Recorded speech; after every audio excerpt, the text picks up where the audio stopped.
Terima kasih.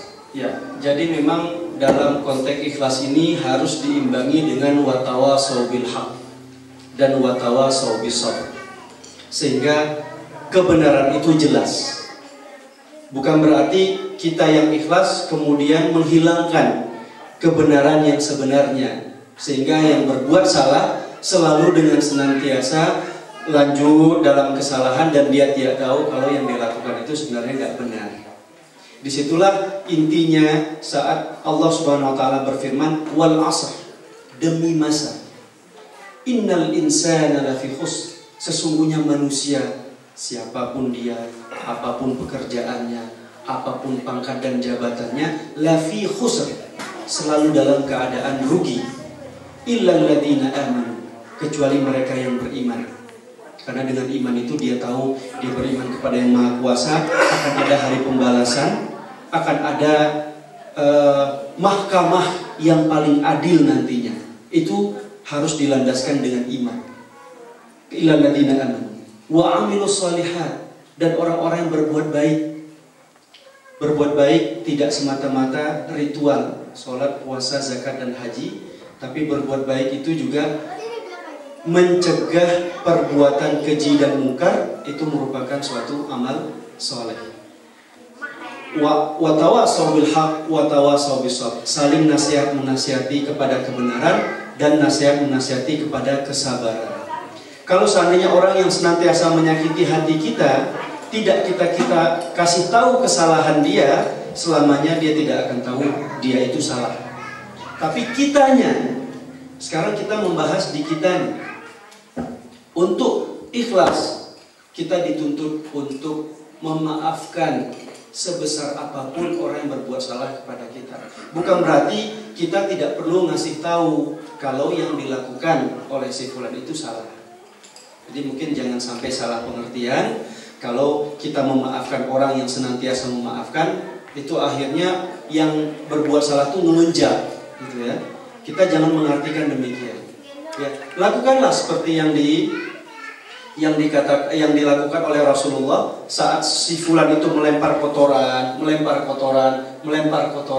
ujung-ujungnya kebaikan itu akan tampak, kebenaran itu akan tampak. Ya, ada ayat di dalam Al-Quran surat Al-Isra itu apa?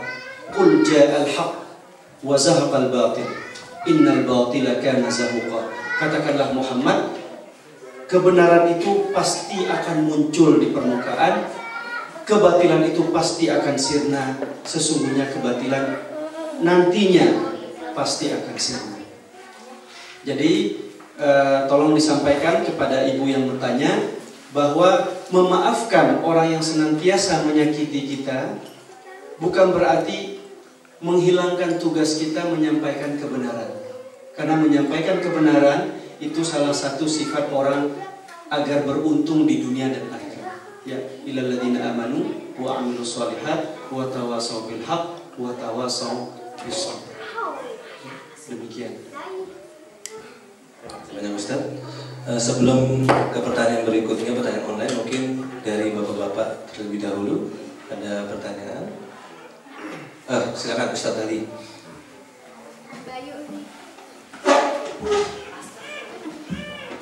Terima kasih. Ini pertanyaannya terkait dengan fikih Ramadan barangkali ya. Di kantor itu ada beberapa teman dari Timur Tengah dan juga dari Iran. Itu mereka nggak puasa gitu, karena mereka bilang dari syekhnya atau ustadznya itu bahwa mereka ini adalah musafir gitu. Jadi penugasan mereka di sini adalah 7 tahun. Jadi dianalogikan katanya. Saya juga bilang apa dasarnya? Ya ustadz syekh saya bilang ini bisa dianalogikan gitu. Ya dia bilang ya apa dasar hadis, ada Al-Quran. Dia bilang ya agama ini kan sami'na wa ta'na katanya. Saya juga awam katanya. Saya juga tahu ada fatwa dari syekh saya di sana, ya saya jalankan. Nah saya ingin tahu bagaimana kira-kira ini bisa dianalogikan seperti itu, atau analogi yang kebablasan atau gimana? Saya juga nggak tahu Ustaz. Ya, masalah musafir ya, kemarin sudah kita jelaskan. Musafir itu sebenarnya tidak terkait dengan jarak. Adapun imam-imam itu membatasi jarak karena dulu perjalanannya dengan onta, ya kan? Jadi kalau seandainya dulu tuh di 2 farsakh itu sekitar 85 km. Sekarang itu jarak tempuh dengan mobil 85 km itu mungkin 1 jam atau mungkin kurang dari 1 jam, gitu ya. Tetapi batasan itulah yang mungkin diberikan batasan, oh kalau di atas 85 dihitung musafir. Sehingga mereka juga bilang, oh dari negaranya sana pergi ke sini ditugaskan 7 tahun musafir, gitu. Sementara imam-imam yang dulu, termasuk Imam Syafi'i, kadang-kadang kalau saya lihat pendapat Imam Syafi'i ini terlalu strict, membatasi safar itu hanya 3 hari. Selepas dari 3 hari dianggap orang mukim. Padahal Rasulullah SAW sendiri pernah berada di Mekah berbulan-bulan, beliau tetap menjamak sholatnya karena merasa beliau tidak mukim di daerah itu.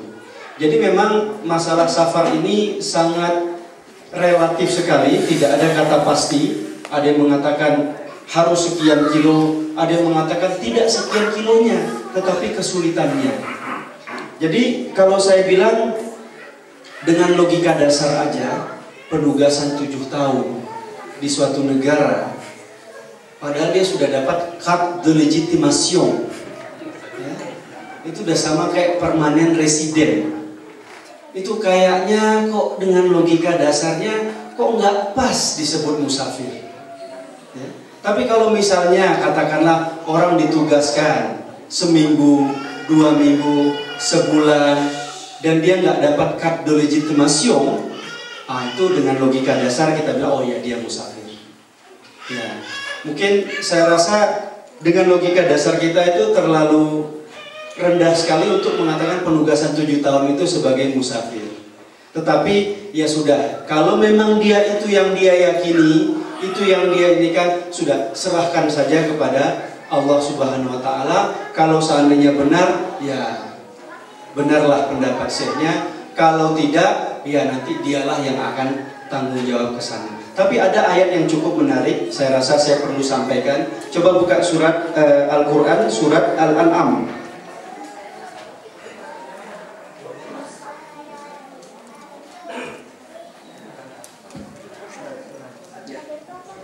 Silakan buka Al-Quran, surat Al-An'am, ayat 159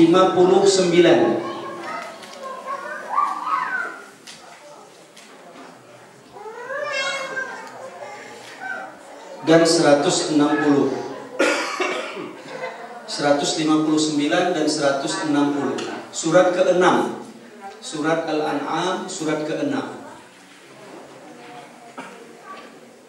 A'udzu billahi minasyaitonir rajim. Bismillahirrahmanirrahim. Innal ladzina farraqu dinahum wa kanu syi'an lasta minhum fi syai'. Innal ladzina farraqu dinahum wa kanu syi'an lasta minhum fi syai'. Innama amruhum ila Allah thumma yunabbi'uhum bima kanu yaf'alun. Man jaa'a bil hasanah falahu 'ashru amsalha wa man jaa'a bi sayyi'ah fala yujza illa mithlaha wa hum la yuzlamun. Sesungguhnya orang-orang yang memecah belahkan agama ini di sini maksudnya di sini dinahum di sini adalah agama-agama mereka, ya.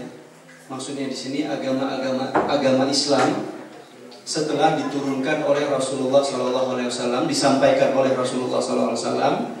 Kemudian ayat ini mengancam mereka yang memecah belahkan agama. Innal ladzina farraqu dinahum wa kanu syi'an lasta minhum fi syai'. Sesungguhnya orang-orang yang memecah belahkan agama ini, kamu tidak memiliki urusan. Wahai Muhammad, kamu nggak ada urusannya. Kamu bukan Islam A, bukan Islam B, bukan Islam C, bukan Islam partai A, bukan Islam partai C, bukan Islam partai B, bukan Islam Sunni, bukan Islam Syiah. Karena tidak ada urusan Nabi Muhammad SAW dengan perpecah belahan yang terjadi. Itu semua terjadi karena manusianya, bukan yang disampaikan oleh Nabi Muhammad SAW. Innal ladzina farraqu dinahum wa kanu syi'an lasta minhum fi syai'. Kamu tidak ada urusannya. Kamu tidak akan dipertanggungjawabkan nantinya. Satu Islam kerjanya bom bunuh diri sana, bom bunuh diri sini. Oh, karena ada ayat di Al-Quran, waqtuluhum haitsu thaqiftumuhum. Bunuhlah mereka di mana saja kamu temui mereka. Ketemu Yahudi di Bahnhof, dibom. Nabi Muhammad tidak akan dipertanyakan oleh Allah dengan kesalahan manusia yang salah dalam menafsirkan ajarannya. Lasta minhum fi syai'. Innama amruhum ilallah. Urusan mereka nanti akan langsung berhadapan dengan Allah Subhanahu wa taala. Fayunabbi'uhum bima kanu yaf'alu. Nanti mereka akan diminta pertanggungjawabannya atas perbuatan yang mereka lakukan. Dan ingat ayat 160, man jaa'a bil hasanah falahu asyru amsalihha wa man jaa'a bisayyi'ah fala yujza illa mithlaha wa hum la yuzlamun. Barang siapa yang berbuat kebajikan, sesungguhnya kebajikan itu akan dilipat gandakan menjadi 10 kali lipat. Barang siapa yang berbuat jahat, sesungguhnya balasannya sesuai dengan kejahatan yang dia lakukan.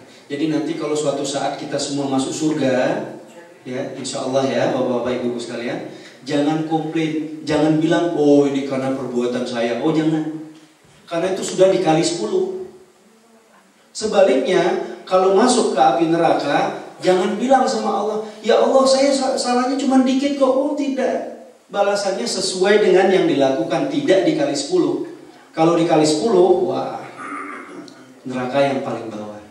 Tapi kalau masuk surga, jangan senang dulu, karena itu sudah dikali 10 oleh Allah Subhanahu wa taala.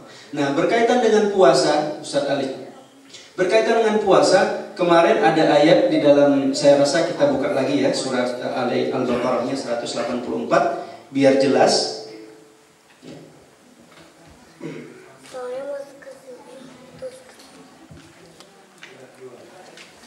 Ayat 184 Al-Baqarah ayat 184. Nah, di situ jelas wa 'alal ladzina yutiqunahu fidyah ta'amu miskin faman tatawwa'a khairan fahuwa khairul lahu. Barang siapa bertatawwu, katakanlah dia musafir. Dia musafir. Katakanlah yang penempatan 7 tahun tadi dia nganggap dirinya musafir. Tapi kalau dia berpuasa, Allah mengatakan sini wa antasumu khairul lakum in kuntum ta'lamun. Jika engkau berpuasa, ketahuilah sesungguhnya puasa itu lebih baik lagi. Jadi terlepas apa yang disampaikan oleh syekhnya, ada ayat yang disampaikan oleh Allah yang lebih akurat tentunya. Wa antasumu khairul lakum in kuntum ta'lamun. Jika engkau berpuasa, ketahuilah puasa itu jauh lebih baik bagimu jika kamu mengetahui. Jadi apakah dia meyakini yang disampaikan oleh syekhnya, ustadznya dan lain sebagainya, itu semuanya kita serahkan saja kepada Allah. Nah, berkaitan dengan ini juga satu ayat lagi dengan berkaitan dengan Pak Ali tadi. Coba buka surat 32 As-Sajdah.